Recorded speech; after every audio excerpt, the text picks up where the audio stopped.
Азиз Мурзабаев жол ережесін бұзғанын Қазпошта арнайы түбіртек жібергенде, бірақ білген қай жерде жылдамдықты асырып, айыпты болған несіне түсіре алмаған жүргізуші кінәсіз екеніне сенімді болған.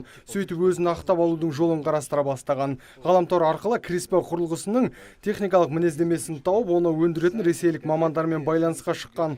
Ондағылар жылдамдықты өлшейтін құрал автоматты түрде жұмыс жасамайтынын айтқан. Ал Қазақстан заңнамасында бұл құрылғының жұмысы әлі күнге нақты реттелмепті.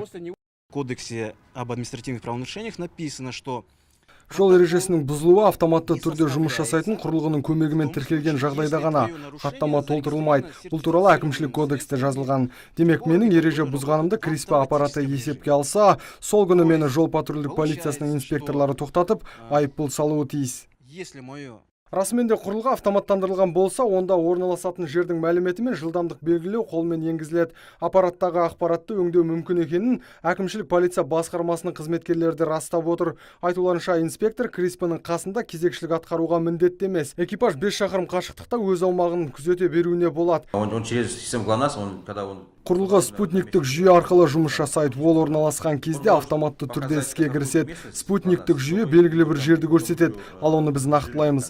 Мәселен, біз қазір Бәйдібек би даңғылында жұмыс жасап жатырмыз, ал құрылғы Бәйдібек бидің ескерткішін көрсетуі мүмкін. Бұл қателік, сондықтан да оны орналастырар кезде міндетті түрде қай жерде, қанша шақырым екенін нақтылаймыз.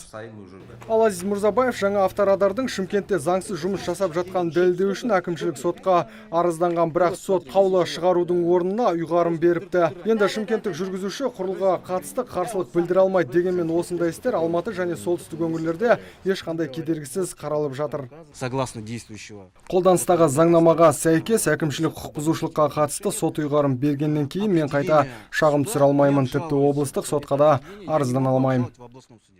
Осы жағдайға қатысты әкімшілік соттағылар қандай да бір анықтама беруден бас тартты. Сондықтан жүргізушінің жоғарғы сотқа арыздануынан басқа шарасы жоқ. Нұрсұлтан Тұрысбеков, Дархан Нұрымбетов, Антон Семенов, Мұрат Адинаев, ТВК телеарнасының жаңалықтар қызметі.